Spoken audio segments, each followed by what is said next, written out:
Hello and welcome to game on है और अब हम मूव ऑन कर चुके हैं। आज के मैच के बारे में हम डिस्कशन करेंगे। प्री मैच में हमने डिस्कस किया था किस तरह से जो है क्या स्ट्रेंथ्स है क्या वीकनेसेस है अफगानिस्तान की, साउथ अफ्रीका की, but of course south Africa a much superior team considering बहुत से प्लेयर्स उनके वापस आ गए एंड रबाडा के आने से जो डिफरेंस था वो तो हमें आज नज़र आया ही। तो चलिए चलते हैं अपने पैनलिस्ट की तरफ एंड ऑफ कोर्स माय को होस्ट जो कि 4 कप कॉफ़ी पी कर आए। हाँ जी नहीं, मैं बिल्कुल 4 नहीं 4.5 पिए थे और मैं अफसरदा भी हूँ कि मेरी प्रेडिक्शन गलत हो गई।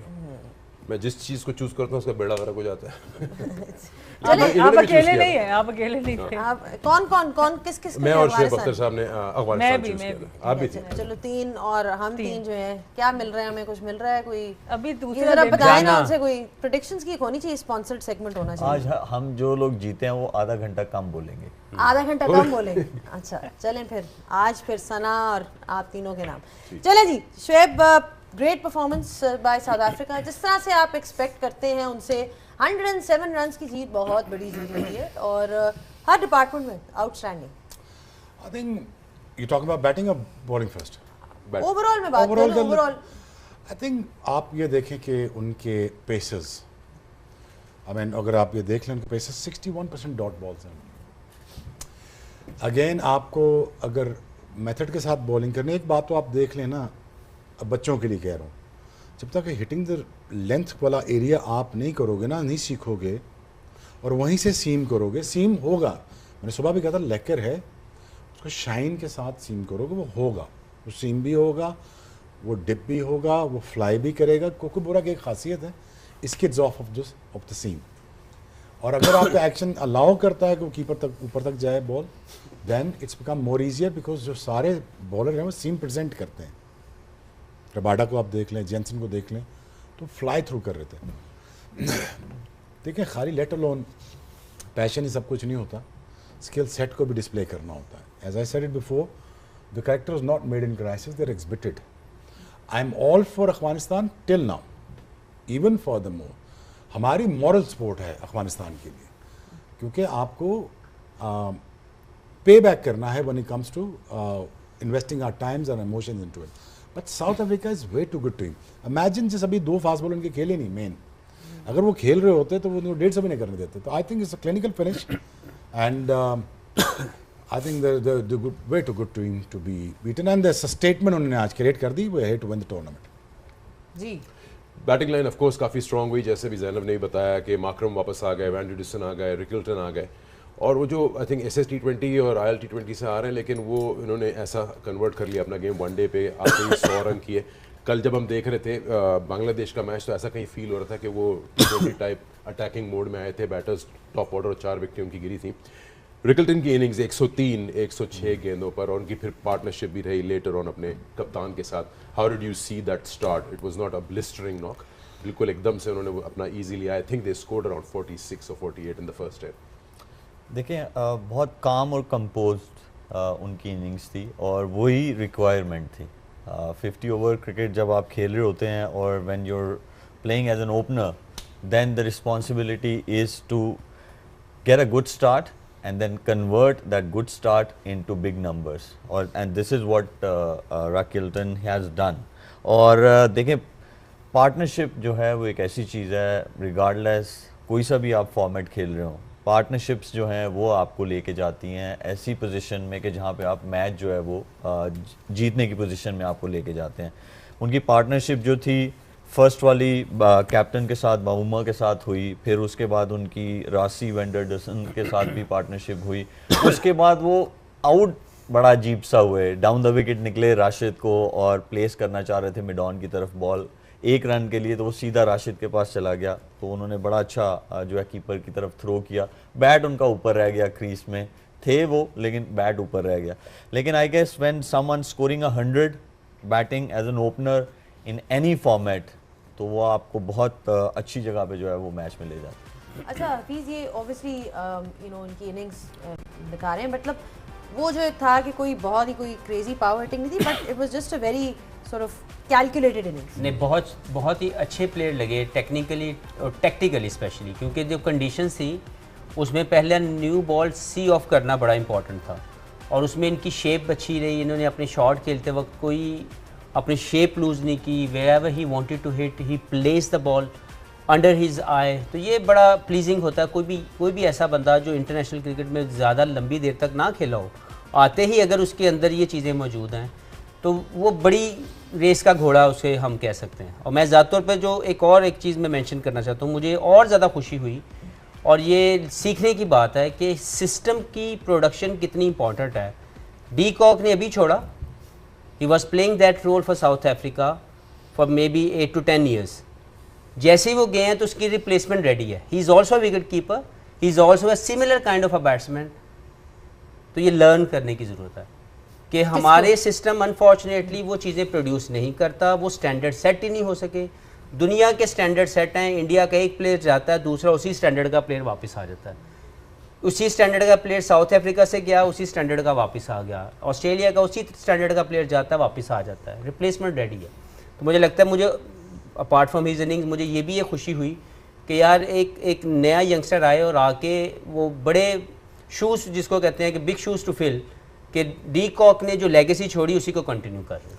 नहीं, बिल्कुल सही बात है। आई मीन ये इतना आसान नहीं होता कि आप you know when you feeling these इस लेवल पे आके अगर आप परफॉर्म कर रहे हो और पहली दफ़ा मतलब in fact he even said in his interview कि मैं काफ़ी नर्वस था क्योंकि मेरे लिए ये पहला प्रॉपर आईसीसी इवेंट था।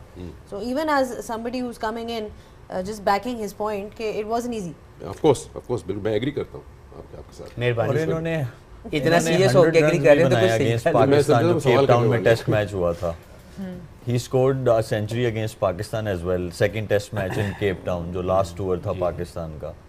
सो उनमें काफ़ी मतलब कंपोज्ड हैं और मतलब सिर्फ पेस को अच्छा नहीं खेलते, स्पिनर्स को भी अच्छा खेलते हैं। मैं देख रहा था नबी और राशिद को, वो इवन इनको बैकफुट पे जाके रन्स बनाना वो मुश्किल काम है, but he was doing that. So that means देखिए बटरफ्लाइज तो हर एक के टमी में होते हैं। एबी डिविलियर्स की टमी में सबसे ज़्यादा बटरफ्लाइज होते थे। पूछा एबी डिविलियर्स से तो उसने कहा कि जितने बटरफ्लाइज मेरी टमी में होते हैं आई डोंट थिंक कि किसी और की टमी में होंगे। तो जाहिर बात है प्रेशर होता है, but the way he played and showed that he has the ability to play for South Africa for long run. अभी सना वर्ड यूज़ किया हाफिज़ टैक्टिकली इन्होंने अपनी इनिंग्स के लिए ओवरऑल अगर साउथ अफ्रीका के 50 ओवर बैट के साथ भी देखें तो उन्होंने कोई एज सच स्टैम्प अपनी अथॉरिटी करने की कोशिश नहीं की towards a side which is probably lesser in experience than them. अगर उनके स्कोरिंग रेट देखें 10 ओवर्स के चंक्स में तो कहीं भी वो 65 या 70 से ऊपर नहीं गए।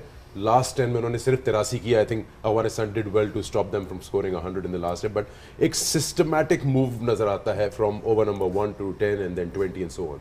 बिल्कुल। और इसमें ऑब्वियसली क्लासन भी आज नहीं थे तो सब ने और जिम्मेदारी ली। अगर 100 की तो हम बात करें, 3 50s भी हुई हैं उनके टॉप ऑर्डर में। 5 नंबर तक आप 3 50 देखते हैं वहाँ पर, और सबके स्ट्राइक रेट भी एक डिसेंट स्ट्राइक रेट्स रहे हैं। उन्होंने कोई ईगोइस्टिक ये नहीं सोचा कि अफगानिस्तान है तो हम बहुत ज़्यादा अथॉरिटी स्टैम्प कर दें। आई थिंक सबसे इम्पोर्टेंट एक तो कंडीशंस को समझना बहुत ज़रूरी है। पिच एक डिफरेंट थोड़ी सी नज़र आ रही थी, और दूसरी चीज़ थी कि अपनी स्ट्रेंथ का समझना। उनको पता था अंडर लाइट से हमारे फास्ट बॉलर्स आएंगे, ये एक टारगेट है अबव 300 जो हम इजीली उसको डिफेंड कर सकते हैं। आई थिंक क्योंकि बहुत हेविली रिलायंट हैं अफ़गानिस्तान भी गुरबाज के ऊपर, तो ऊपर से एक अच्छा स्पेल होना था उनकी बॉलिंग का। तो ओवरऑल एक बहुत कॉन्फिडेंट और काम अप्रोच नज़र आई साउथ अफ्रीका की पूरी बैटिंग के टाइम। और हेल्प किया, मैं फिर वापस जिक्र करूँगी फील्डिंग का। अफ़गानिस्तान एक ऐसी टीम है जो 20 ओवर में तो बहुत जान मार सकती है फील्डिंग में, पर जब 50 ओवर पे स्ट्रेच आया तो 20-25 रन तो मिनिमम अफ़गानिस्तान ने फील्ड में दे दिए उनको। ठीक है। और even Aiden Markram again you know बहुत ही डायनामिक वर्सेटाइल प्लेयर है। 52 किया इन 36 बॉल। सो सब ने अपना अपना रोल निभाया। ऊपर से सेंचुरी होगी, रन बॉल, नीचे जाके आपके पास माकरम जैसा प्लेयर है जो कि 144 के स्ट्राइक रेट पे भी सो एक वो जो बात होती है ना कि कॉम्बिनेशन की, every player knows their role, यहाँ पे हमें नज़र आया कि सब ने कॉन्ट्रीब्यूट किया। ज़ैनब अगर तुम देखो ना यार कि दुनिया में जितने लोग हैं, ड्यूसन से लेके माकरम तक, ग्लेन फिलिप्स से लेके बाकी टीमों तक, इनके जो लोअर मिडल ऑर्डर बहुत तगड़ा है। वो तो फिटनेस वाइज ही बहुत तगड़े हैं। वो 100 ओवर भी खेल सकते हैं, वो 30 पे 50 भी कर सकते हैं, अच्छे दिनों पे वो 100 भी कर सकते हैं, या अच्छा 70 भी कर सकते हैं। हम दुनिया कोई फ़र्क क्रिकेट नहीं खेल रही, उनके स्टैंडर्ड सेट हैं। हम बहुत बुरा खेल रहे हैं। हमें इसलिए लगता है कि यार वो पता नहीं कौन सी क्रिकेट खेल रहे हैं, हम कौन सी खेल रहे हैं। ऑनेस्टली मुझे नहीं लगता कि आई थिंक ये जो अगर ये दो बॉलर के दरमियान हो, जैनसन के साथ नोकिया और दूसरा लड़का था उसका नाम याद आ रहा, तो यार ये अनबीटेबल साइट है। और अगर उनकी मेच्योरिटी देखें, when it comes to maturing the innings, when it comes to scoring और rotating the strike, when it comes to building the innings, awareness, intelligence, rotation, scoreboard को लेके चलना, फिर देखना कप्तानी देखो कितनी सेंसिबल है, ठीक है ना। वो भी देखो ना, अगर टीम आपको हेल्प कर रही हो तो बवूमा भी is a good captain too, right. So again I think आपको यहाँ पे तगड़े प्लेयर चाहिए, तगड़े। ऑनेस्टली आप मुझे बताएं कि अब आप जब जाएंगे, आपका लोअर मिडिल ऑर्डर क्या पावर थ्रू कर सकता है? इस तरह करना चाहिए था। थे शाहिद अफरीदी था, रज़ाक था, अजहर था, मलक था, फीस था, ये सारे लोअर मिडिल ऑर्डर के बैट्समैन हैं। अगेन जो टीमें ओपनर तो सेट कर लेते हैं, but again coming to that point यार, सिस्टम्स अगेन इंटेंशंस। या इनकी फ्लेक्सिबिलिटी पसंद आई। Yeah. अभी अगर आप देखें ना कि सोर्सी भी ओपनर है, माकरम भी ओपनर है, बबुआ भी ओपनर मैं है, यही बात करने और वाला था। इनके अगर आप और इन्होंने किस तरह से रिकल्टन की जगह बनाई, 3 पे बबुआ आ गए, वहाँ 50 कर लिया, क्योंकि माकरम वहाँ 4 पे मेरा नंबर नहीं ना चलता, मेरा नंबर बट वहाँ पे मेरी टीम चलती है। परफॉर्मेंसेस दे रहे हैं अब तो। चारों ने टॉप 4 ने 50-50 किए, सिवाय जोरसी के जो आज स्कोर नहीं कर सके। देखिए एक फॉर्मेशन होती है टीम की जिसके ऊपर आपको लगता है कि आप किसी भी कंडीशन में खड़े रह सकते हैं या जीतने के ज़्यादा चांसेस हो सकते हैं। उसमें रिकल्टन की जगह बनाना, माकरम जैसा प्लेयर जो सिर्फ 5-6 साल पुराना होगा और वो कप्तान भी बने, फिर वो उन्होंने अपनी एक सीनियरिटी के तौर पर ये सोचा कि I have to leave that spot for a youngster, क्योंकि वो 5 पे नहीं खेल सकता, and he taken that responsibility. जो शुएब भाई बात कर रहे हैं कि उन्होंने अपने आप को 5 पे ला के, क्योंकि ही स्ट्रॉन्ग, ही फिट, वो सारी तरह की क्रिकेट खेलते हैं। देखें हमारे यहाँ पे ना खाम खा की एक टैगिंग कर दी गई है हमारे यहाँ पे, हमारी अंडरस्टैंडिंग जो हुई है कि जी ये पावर हिटर है और ये एंकर है। No, everyone should be anchor, everyone should be aggressor, everyone should be a power hitter. क्योंकि जब आप ये नहीं हैं तो आप अनफॉर्चुनेटली या by the right reason you are not international product. International product वो है जिसको सारे काम करने आते हैं। You can not say all the time कि जी मैं एंकर हूँ, तो फिर एंड करने हैं like with all the due respect, he is a great of Pakistan allrounder. Mudassar Nazar साहब को कहते हैं आगे बारी ले लो, एक साइड से आउट ही नहीं होना, तो वो कहेंगे जी मैं एंकर हूँ। It doesn't work now days. मामला ये है कि आपने एंकरिंग भी करनी है और आपने स्ट्रॉन्ग शॉट्स भी होल्ड करने हैं, और ये इवॉल्व करने की ज़रूरत है। माकरम, डेविड मिलर, वेंडरडूसन, जब भी ऊपर से फाउंडेशन अच्छी मिलेगी, ये वो टीम है, ये आखिरी 15 ओवर के अंदर 250 रन कर सकते हैं, इनकी एबिलिटी है। और मोस्ट ऑफ द टाइम जब इनको फाउंडेशन मिली होगी पहले 32 ओवर में, ये डबल करते हैं, अगले 18 ओवर में ये डबल स्कोर करके देते हैं अगर इनकी विकेट लॉस ना हो। इनका सबसे बड़ा मसला साइकोलॉजिकल है। Whenever there is a knockout stage, वहाँ पे आके इनका कोई इशू आता है, जो मुझे लगता है कि काफ़ी हद तक रिकवर हुआ है।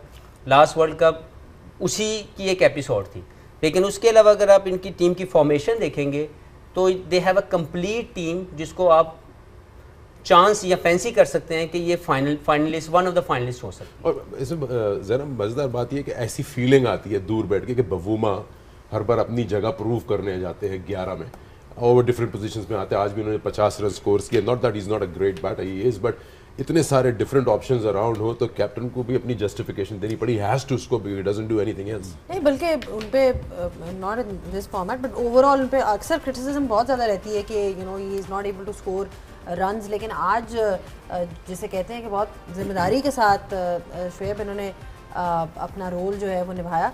But just coming back to what Hafeez भाई said, and it was more about कि जी हर प्लेयर को हर एक चीज़ आनी चाहिए and they should be flexible to bat anywhere. And taking it back to the example that we all have which is obviously the Pakistan team, यहाँ पे यही डिस्कशन चल रही होती है कि जी बाबर को वापस लाओ नंबर 3 पे, क्योंकि वो ओपनर नहीं है, मतलब he should not be opening.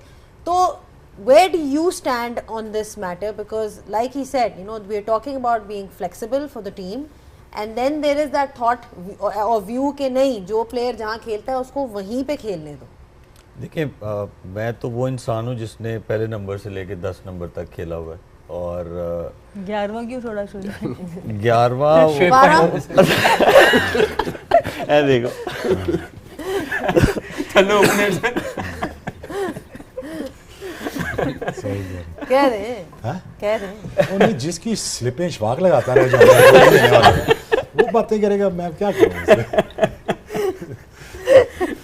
वो हमें खाना देने आता था और साथ 2-4 बॉलें फेंक देता था, उसमें 2 स्लिपें लग जाती थी। नहीं सच कह रहे हैं। नहीं, मैं सच कह रहा हूँ, बता ना तुम्हें। अच्छा बस दोस्तों, तो देखें 43 किया चलो। अभी हफीज़ ये कह रहे थे फाउंडेशन के ऊपर वाले बैटर्स जो हैं, जब वो अच्छा स्टार्ट देते हैं तो फाउंडेशन नीचे वालों को मिलती है। तो वो फाउंडेशन जो है वो मैं उसको इस तरफ अटैच करूँगा कि जब आपको 3 टाइप का खेलना, जो हफीज़ बात कर रहे हैं कि आपको एंकर रोल भी आना चाहिए, स्ट्राइक रोटेशन भी आनी चाहिए, पावर हिटिंग भी आनी चाहिए। यार ना गेट टू द पॉइंट, ये बताने की जरूरत है, नहीं मैं उसी ये तरफ आ रहा select हूँ। करने की जरूरत है आपको। देखिए- अगर अभी यह बैठ के अगर आप 10 साल बाद आप किसी को भैया बता रहे हैं कि आपको ये भी आना चाहिए, आप मसला दिन सिलेक्शन का है, फिर देखिए बच्चों का नहीं है ना। मैं देखिए, ये आपका जो सिस्टम है, जब आप किसी को एक परफॉर्मेंस से खिलाएंगे या एक स्पेल से आप किसी को खिलाएंगे तो आपको 3 फेजेस वाले ना बैटर्स मिलेंगे ना आपको बॉलर्स मिलेंगे। तो आपकी जो डोमेस्टिक क्रिकेट है, मेक श्योर ये करना चाहिए कि उसे स्ट्रॉन्ग करके एक अच्छा स्ट्रॉन्ग सिस्टम जो है वो बने और एटलीस्ट 3 से 4 साल वो सिस्टम चले, फिर आपको ये रिजल्ट्स मिलेंगे। ये ऐसा नहीं कि पाकिस्तान क्रिकेट जो है, हम 90s के तो मैं प्लेयर्स के साथ खेला हूँ, तो मैं I can vouch for them कि वो कितना मेंटली स्ट्रॉन्ग थे, क्या उनका गेम था। तो वो इसलिए था क्योंकि हमारी डोमेस्टिक क्रिकेट बहुत स्ट्रॉन्ग थी और एक सेम सिस्टम चलता था। तो इसीलिए वो जब आगे खेलते थे एट अ हायर लेवल तो आपको डिफरेंस नहीं नज़र आता था। जो पुराने खेलने वाले थे, जब इमरान भाई लेके आते थे प्लेयर्स को, तो ऐसा फ़र्क नहीं लगता था कि वो जी ऐसे ही आ गए हैं। उनके पीछे domestic cricket, strong domestic cricket का बैकग्राउंड थी उसके पीछे। तो आपको अगर 3 फेजेस वाले प्लेयर्स चाहिए तो वो आपको तभी मिलेंगे वो कि जब आप उनको एटलीस्ट 2 से 3 सीज़न जब वो कंटिन्यूसली परफॉर्मेंस देंगे, फिर आपको उनको गेम अवेयरनेस, जो हम कहते हैं प्रोफेशनलिज्म जिसकी हम बात करते हैं, यही मेजर पार्ट्स हैं ना जो हमारी क्रिकेट में मिसिंग है। जब हमारी नई प्रोडक्ट आके पाकिस्तान टीम के लिए खेलती है तो वो तभी सही होंगी चीज़ें जब आप एटलीस्ट अपना प्लेयर जो है उसको 3 से 4 सीज़न, मिनिमम 2 सीज़न खेलने के बाद, वो 2 सीज़न 3 सीज़न से क्या आपको उसका एडवांटेज होगा? उसका ये एडवांटेज होगा कि वो डिफरेंट फेजेस से गुजरेंगे, फिर वो उस चीज़ में सीखेंगे। सेम फेजेस जो है वो आपको इंटरनेशनल क्रिकेट में भी मिलेंगे जो दूसरी प्रोडक्ट को मिलते हैं। जैसे हम साउथ अफ्रीका की बात करें या किसी भी स्ट्रॉन्ग सिस्टम की बात करें, जैसे ऑस्ट्रेलिया है, तो जब तक आप अपने प्लेयर को एक इनिंग्स, एक स्पेल से और एक आपकी आंख को कोई अच्छा लग गया, वो बड़ा चंगा जी या नू तो पा दो टीम दे, आपको कभी भी जो है आपको रिजल्ट्स नहीं मिलेंगे। यानी कि बेसिकली कह रहे हैं कि जी अगर आपकी फाउंडेशन स्ट्रॉन्ग होगी तो ऑब्वियसली उसके ऊपर आप इम्प्रोवाइज़ कर सकते हो और वही चीज़ें तीनों किस्म की 3 स्टाइल्स ऑफ प्ले भी कर सकते हो, हर किस्म का आपके अंदर वर्सेटैलिटी भी हो सकती है। तो ये अच्छी एक sort of point of discussion है एंड ये तो चलती रहेगी जब तक कि ये टूर्नामेंट मेरा ख्याल से ख़त्म होगा। But on that note we take a short break